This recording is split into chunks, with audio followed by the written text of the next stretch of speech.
ये दोनों शरीर और आत्मा दोनों एक दूसरे के विरोध में काम करते हैं। कैसे मैं अपने जीभ को कंट्रोल करूं कि मैं अपनी जुबान से अशब्द ना निकालूं। कैसे मैं अपने थिंकिंग, अपने विचारों को, अपने थॉट्स को अपने कंट्रोल में करूं कि किसी के बारे में बुरा ना सोचूं, किसी बहन के बारे में बुरा ना सोचूं, किसी अपने पड़ोसी के बारे में बुरा ना सोचूं। कैसे मैं अपने मन को कंट्रोल करूं कि दारू पीने के लिए मैं ना भाग के जाऊं। क्यों मैं जो चीजें मैं भुला चुका था, जो सांसारिक चीजें थी, जो एक रिलेशनशिप था जो मैं भुला चुका था, आज ये मुझे क्यों मेरे माइंड में आके मुझे उसकी ओर खींचता है? क्योंकि आपके ऊपर शारीरिक जो चीजें हैं वो कब्जा कर रही हैं। जब आप युद्ध में हैं, आपका प्रार्थना का समय है, आपका एक समय है कि हम कम से कम काम पे जा रहे हैं, कम से कम 2 चैप्टर बाइबल तो पढ़ लें। यदि आप उसको भी छोड़ देते हैं, इसका मतलब आप धोखा खा सकते हैं। आपको पता है, आप हर दिन एक युद्ध में हैं। हर दिन आप एक युद्ध में हैं, एक चैलेंज में हैं। आपका युद्ध है, आपके शरीर के साथ आपका युद्ध होता है। और जब आप अब वचन पढ़ते हैं गलातियों 5:17, उसमें लिखा है कि शरीर और आत्मा एक दूसरे के विरोधी हैं। इसका मतलब ये दोनों एक दूसरे के विरोध में काम करते हैं। Both of these work against each other. ये दोनों शरीर और आत्मा दोनों एक दूसरे के विरोध में काम करते हैं। हम हर दिन, हर क्षण जब हम प्रभु में हैं, हम एक युद्ध में हैं। और ये निरंतर रहने वाला संघर्ष है, जहां व्यक्ति को इन दोनों के बीच चुनाव करना पड़ता है कि मैं शरीर के अनुसार चलूं या फिर आत्मा के अनुसार चलूं। ध्यान से सुनिए, हर दिन, हर समय, तो हर दिन युद्ध का समय है और आत्मा शरीर के विरोध में काम करता है और शरीर आत्मा के विरोध में। इसका मतलब जो शरीर है, आप जानते हैं शरीर के काम तो प्रकट है। शरीर के काम मतलब बेविचार की इच्छाएं, बुरी इच्छाएं, ईर्ष्या, क्रोध, विरोध, डाह, फूट, मतवालापन, लीला क्रीड़ा, बुराई करना, नशे करना, लड़ाई करना, मां बाप की आज्ञा ना मानना, प्रभु के वचन के खिलाफ जाना, ये सब शरीर के काम हैं। शरीर चाहता है कि मैं अपने काम को यहां पर प्रथम करूं। शरीर चाहता है कि मैं अपने काम को इसके द्वारा प्रकट करूं, लेकिन आत्मा चाहती है मैं अपने काम को प्रकट करूं। आत्मा जो परमेश्वर की सामर्थ्य है, जो भले कामों को करना चाहता है, प्रेम करना चाहता है, आनंद करना चाहता है, दूसरों की भलाई करना चाहता है, प्रभु की आज्ञा को मानना चाहता है, यीशु के वचन के अनुसार चलना चाहता है। लेकिन ये एक दूसरे के विरोध में रहते हैं और हमारा जो निरंतर का ये संघर्ष है, हमें चुनाव करना पड़ता है, हम आत्मा के अनुसार चले या फिर शरीर के अनुसार। लेकिन जब हम मसीह में हैं, हमने चुनाव किया है, हम आत्मा के अनुसार चलेंगे। तभी तो आपने छोड़ा है पापों को। लेकिन बाइबल कहता है कि हम हर दिन एक युद्ध की जगह में हैं, हम एक संघर्ष में हैं।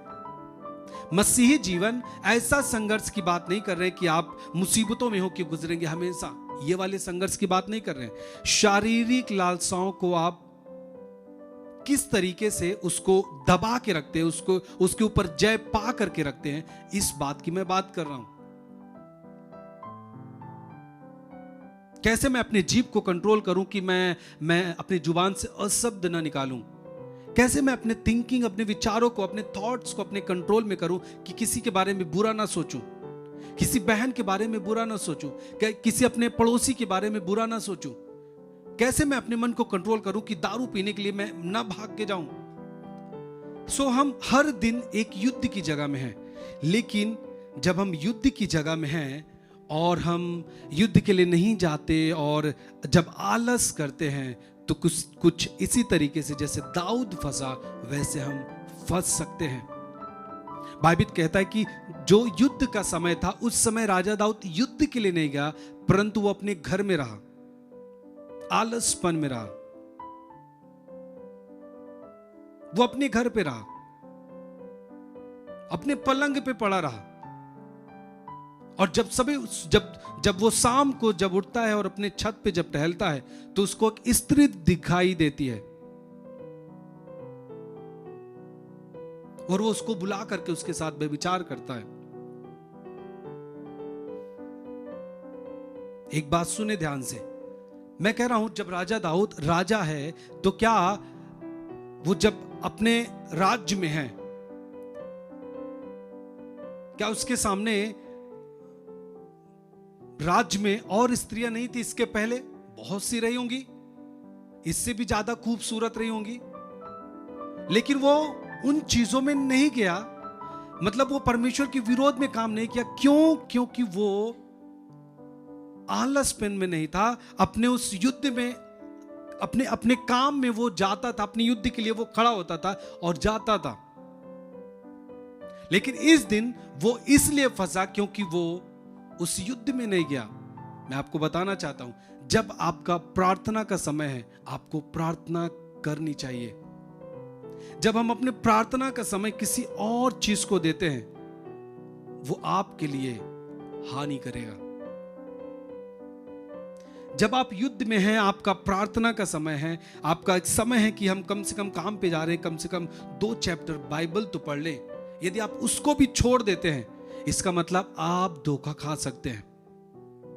हम अपनी प्रार्थनाओं को, अपने वचन पढ़ना, चर्च की संगति करना, जब एक समय तक हम चर्च में आते थे और चर्च की संगति करते थे, परमेश्वर के दास जो भी बताते थे, वचन बताते थे, हम सुनते थे। एक हमारा रूल था, हम चर्च में आते थे। लेकिन जब हम चर्च में नहीं आ पा रहे हैं और हमारे पास एक जरिया है जिससे हम संगति कर सकते हैं, जो समय है कि हम प्रभु को दें अपना समय, हम नहीं सुनना चाहते वचन को, हम लाइव नहीं सुनना चाहते, तो आप धोखे में पड़ सकते हैं। आप जानते, जब आप संगति में जाते हैं ना, ये शरीर से आप युद्ध करते हैं उस समय भी, क्योंकि शरीर आलसपन में आपको डालता है कि चलो जी कल देख लेंगे, अगले वाले बृहस्पतिवार को जुड़ जाएंगे, अगले वाले संडे को जुड़ जाएंगे, क्योंकि हमेशा तो होता रहता है, अगले हफ्ते जुड़ जाएंगे। लेकिन जो व्यक्ति जुड़ता है, जो व्यक्ति सुनने के लिए आता है, इसका मतलब है वो युद्ध को जीत रहा है, वो बहुत ही मजबूताई के साथ युद्ध को लड़ रहा है। और जानते, जब आप इस क्षेत्र में आते हैं, जब आप वचनों को सुनने के लिए संगति में जब आप आते हैं, आप और मजबूत होते हैं, आपका दिल प्रभु के करीब जाता है। जितनी आप संगति करेंगे, आप उतना प्रभु के करीब रहेंगे, क्योंकि बाइबल कहता है जो प्रभु की संगति करता है वह उसके साथ एक आत्मा हो जाता है। एक आत्मा मीन्स वन स्पिरिट। एक आत्मा मतलब जो जो जो यीशु की जो सामर्थ है वो मेरी सामर्थ है, क्योंकि हम एक हो गए हैं। और हम संगति करते नहीं और एक होने के लिए सोचते हैं, दैट इज इम्पॉसिबल, ये असंभव है। हम संगति ना करें और प्रभु के साथ चाहते एक हो जाएं, ये नहीं हो सकता। हम बहुत सारे कामों को देखना चाहते हैं, कुछ काम को करना चाहते हैं, हम सक्सेस को पाना चाहते हैं, लेकिन हम प्रभु के साथ समय को नहीं बिताते। आप एक नहीं हो पाएंगे, और जब आप एक नहीं हो पाएंगे, आप कैसे अपने उस सफलता को हासिल कर पाएंगे जो प्रभु से है? कैसे हो सकता है? हमारे अंदर कोई लगन नहीं है। जो हम पहले प्रार्थना करते थे, आज कुछ नहीं, बस हमको इधर उधर टहलना पसंद है। आप एक न एक दिन धोखे में जाने वाले हैं, आपको नहीं पता। आज प्रभु, जब आप आज सुन रहे हैं, मैं कह रहा हूं प्रभु आपसे बात कर रहा है। यदि आपने अब तक अपना जीवन ऐसे ही बिताया है, ऐसे ही जाने दिया है, प्रार्थना का जीवन छोड़ दिया है, वचन का जीवन छोड़ दिया है, अब अपने यार दोस्तों के साथ आप टहल रहे हैं, जो मन में आ रहा है कर रहे हैं, आप आज से यीशु के पीछे चलना शुरू करें। छोड़े उन चीजों को, क्योंकि उसमें कुछ नहीं रखा हुआ है। जो आपको लगता है कि ये जीवन है, हकीकत में वो जीवन नहीं है, वो श्राप को लाता है, वो मृत्यु को लाता है। क्योंकि जीवन मसीह से है, यीशु मसीह से जीवन है। क्योंकि बाइबल कहता है कि चोर चोरी करने आता है, घात करने आता है, नष्ट करने आता है, परंतु मैं आया कि लोग जीवन पाएं और बहुतायत का जीवन पाएं। वो आपको बहुतायत का जीवन देना चाहता है। जीवन यीशु से है। आप संसार में जीवन नहीं पा सकते, जीवन यीशु मसीह है। आपको अपने उन कामों से आपको मुड़ना पड़ेगा प्रभु की ओर। मैं आपको बता रहा हूं, संगति करना शुरू कर दें। बहुत सारे लोग केवल ऐसे स्टेटस भी लगा के छोड़ देते हैं और वो खुद नहीं पढ़ते और वचन को सुनते नहीं। आपको सुनना चाहिए। आप भूल रहे हैं कि आप युद्ध में हैं। आप भूल रहे हैं कि शारीरिक जो शरीर है आप पे कब्जा कर रहा है। आप भूल रहे हैं कि शरीर के जो शरीर की जो लालसाएं हैं वो आपके ऊपर नियंत्रण कर रही हैं। आप खुद देख पा रहे होंगे कि मैं जिस पवित्रताई में चलता था आज नहीं चल पा रहा हूं। रीजन ये है क्योंकि आप सुनना नहीं चाहते, आप संगति नहीं करना चाहते, आप बाइबल में समय नहीं बिताना चाहते, आप प्रार्थना नहीं करना चाहते। इसी कारण से आज आप अपवित्रताई को अपने जीवन में देखते हैं। जिनके ऊपर आपने कब्जा कर लिया था और आपने उन शरीर के कामों को अपने पैरों तले ला के रखा था, आज वो आपके ऊपर हावी हो रहा है। रीजन है कि आप सुनते नहीं, आप पढ़ते नहीं वचन को, आप संगति नहीं करते, आप अपने पास्टर के आप सुन नहीं रहे, आप चर्च की संगति को नहीं कर रहे, ऑनलाइन मीटिंग को आप अटेंड नहीं कर रहे। हालेलुया। आप सोचिए हम क्यों लाइव आते हैं, क्यों परमेश्वर के दास आपके सामने आते हैं? क्योंकि वो जान रहे हैं कि आप युद्ध में हैं, लेकिन आप अनजान बन रहे हैं। ओ जी युद्ध में नहीं है, अरे होगा होगा। आप माने या ना माने, लेकिन आप युद्ध में हैं। और माने या ना माने, आप जब वचन से आप पीछे हट रहे हैं, संगति नहीं कर रहे हैं, प्रार्थना नहीं कर रहे हैं, शारीरिक काम आपके ऊपर प्रबल हो रहे हैं, चाहे आप सबसे आकर के सामने जय मसीह करते हो, लेकिन अंदर से आप सोच रहे हैं कि मैं ऐसा क्यों कर जा रहा हूं जो मैं पहले नहीं करता था। मैं जिन चीजों के ऊपर जय पा चुका था, आज मैं क्यों फिर उसमें गिर रहा हूं? क्यों मैं जो चीजें मैं भुला चुका था, जो सांसारिक चीजें थी, जो एक रिलेशनशिप था जो मैं भुला चुका था, आज ये मुझे क्यों मेरे माइंड में आके मुझे उसकी ओर खींचता है? क्योंकि आपके ऊपर शारीरिक जो चीजें हैं वो कब्जा कर रही हैं। आप भूल रहे हैं कि आप युद्ध में हैं। आपको युद्ध में जाना चाहिए, प्रार्थनाओं में जाना चाहिए, वचन के लिए जाना चाहिए। सेवकाई जब शुरू हो आपको समय से जुड़ना चाहिए, मीटिंग अटेंड करना चाहिए।